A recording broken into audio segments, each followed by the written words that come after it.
it's just a very natural, automatic reaction for the in-group people to kind of shit on the person who leaves the group to do something else.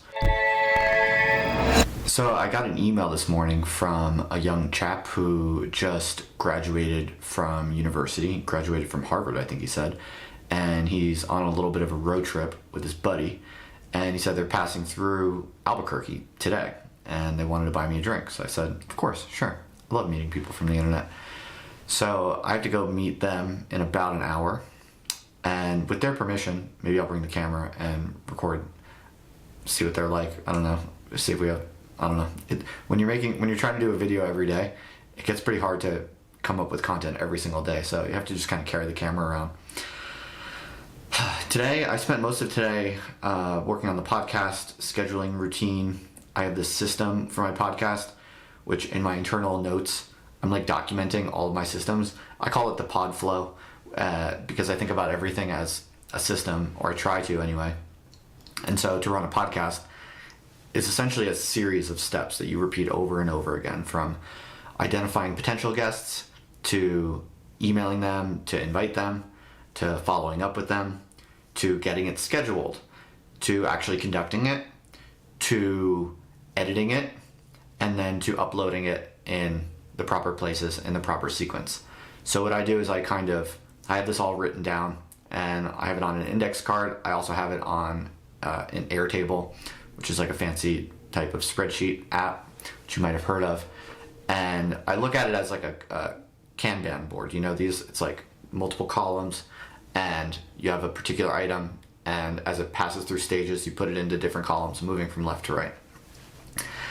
And so, yeah, today was the day I carved out to work on the podcast. I'm also a big fan of batching, or doing things repetitively in contained, temporarily isolated baskets, if you will. Just more efficient that way. So usually I have like a whole day of the week that I work on the podcast, inviting people and moving the items down the Kanban board. Kanban? I don't know how you pronounce that. So yeah, today was podcast day where I work on that. And let's see what else we got. Got some cool people coming up. We have Chris Gabriel of the YouTube channel Meme Analysis, which is a kind of up and coming YouTube channel that analyzes kind of memes that are kind of associated with some of the things I talk about. So it's a pretty new channel. He doesn't even have that many videos, but it seems like his subscribers are growing fairly well. So I'll talk with him. I will also be talking in the next few days actually with Akira of the indie kind of accelerationist digital first indie music label called Love Crypt. I actually don't know too much about them, but I've interacted with Akira for quite a while on the internet. I think he was in the original Slack group associated with Cave Twitter / Ret Twitter. I'm not positive about that, but I do think we interacted in the first time a few years back, actually. The infamous Slack channel. I don't know how many of you know about that, but yeah, I'll tell the story some other time, I'm sure. I think some of those people don't like me anymore, but is what it is. Can't be bothered. Whenever you do anything like really independent and stake out on your own and you're ambitious about it, there's always people who just don't like you because of that, essentially. And they'll call you any number of different things. They'll call you a grifter or a sellout or whatever. I don't even know, but it's mostly, with all due respect, you know, a lot of internet groups are essentially small in-group kind of back-patting circle jerks, and you know, not all of them, and I'm not like giving anyone in particular any shit, but if there's an isolated kind of online private in-group that doesn't have a very specific mission and people aren't really trying to accomplish something in particular, if it's really just to hang out, then it almost always devolves into bullshit and back-patting and talking shit about the out-group, and the out-group becomes anyone not in the group, but in particular anyone who was once in the group who is like trying to break out and do something like bigger and better and more ambitious.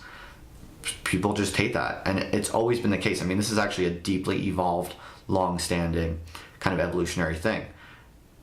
In the hunter-gatherer tribes, which were, by the way, much more communistic, a lot of them were actually like pretty communist, if you will.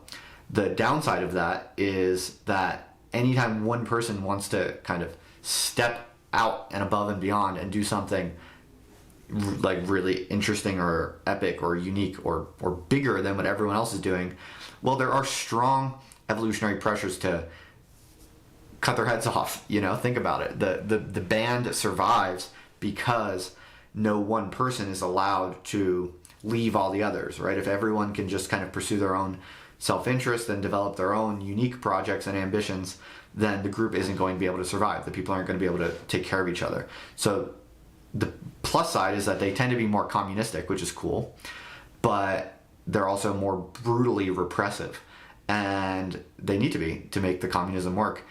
And so these evolved modules towards, basically attacking anyone in the tight-knit small group who wants to, do something perhaps bigger and better than anyone else is able or capable or willing or interested in doing. It's just a very natural automatic reaction for the in-group people to kind of shit on the person who leaves the group to do something else, and you see this in many different domains. It is what it is. It's not a big deal. You just have to be aware of it, especially if you're interested in doing anything like truly individual and creative. And I'm really not throwing shade on anyone. That's not going to convince anyone that I'm not throwing shade. The other video that I did where I said multiple times I'm not throwing shade on the new center, I got a text message from a buddy who was like, yo, I watched your video throwing shade on the new center. I'm like, dude, I said multiple times, but I get how these things are interpreted. So I'll just reiterate that I'm honestly not throwing shade. I'm just commenting. And so today was podcast day. And I think that's going to be it for now. I need to make a few more videos. I have Base Deleuze's final lecture to produce in the next coming days. It's going to be on Elizabeth Grouch and Darwinian Deleuzian feminism. And I got to get to work on that. I also got to go meet these kids out at the pub, out at the bar, if you will. Oh, tall poppy syndrome. That's what they call it in Britain and Australia too, I think, in the Commonwealth countries. The tendency to pretty much chop the head off of any group member who, gets too big for their britches. Tall poppy syndrome. Everyone wants to chop off the tall poppies. Anyway, gotta get back to work. By the way, you like this nice fleece my wife got me? She found it on eBay. She's really good at eBay. Men marry a woman who is good at eBay. Comes in handy. Very valuable. Get some sweet, slick fashion for bargain basement prices. This thing's actually like from the 90s. You can tell the way that it's cut. It's got that kind of goofy, like baggy look, and it's got these funny kind of like wristbands, but I like it. I can't afford that brand new Patagonia shit.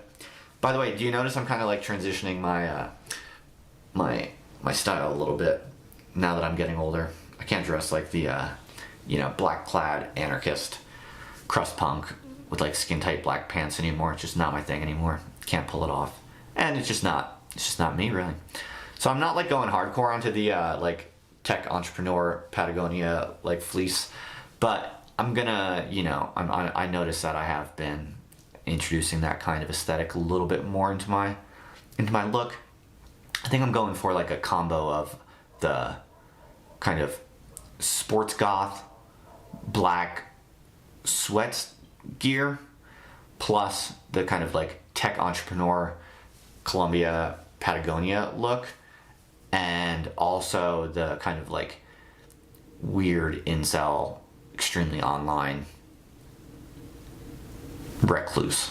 I'm going for like the combination of those three things, because I am the combination of those three things. So that's just how the cookie crumbles. It's how I find myself attracted to fashion and aesthetics. And if you actually looked at my closet, you would see that this is essentially who I am now. By the way, you might notice I'm in a new room for these videos. I was talking in a previous video just the other day about how my physical equipment setup is not ideal and I really need an office. And that video actually was kind of useful self-help for me, because it got me thinking, Justin, you're not doing as much as you could to just be more resourceful with what you do have. So right now I'm up in the small little room in my wife and I, the part of the house that we share, we have this little annex to ourselves up in the corner of Jeffrey and Diana's house. And it's 2 rooms basically, plus a bathroom. It's pretty cool. It's like a nice bedroom, which is fairly spacious, and then like this little room right here. Other than we have our own bathroom also. And this room we have been using just as a little like chill space of our own, because we don't have too much space. So it's just kind of a place where you can watch movies and like relax on a couch in privacy. So all we've had up here until now is just this couch behind me and this TV right there. And so until now, this room has just been that pretty much. And it occurred to me that I could actually, it's a small room, but there's enough room for me to fit a table in here. So I did that. And this is actually the first day that I'm working in here. So I'll give you a view of that. I now have a little bit of a more stable office.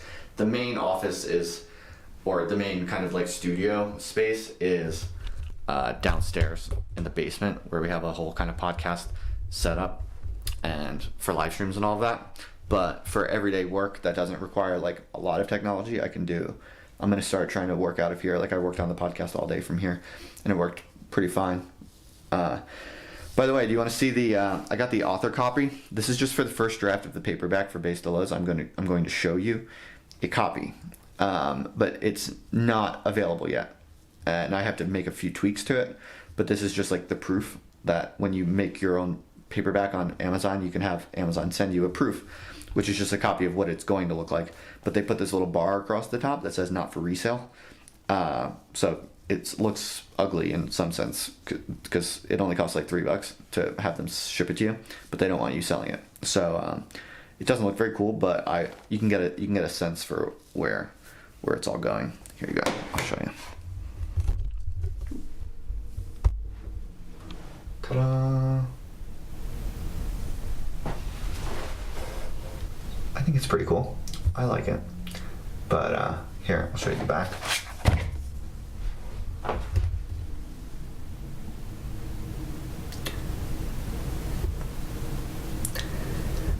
So there are a few things that need to be tweaked, but frankly, I really like it. And yeah, it'll be ready to buy online soon. How does the typesetting look? I think it looks pretty dope.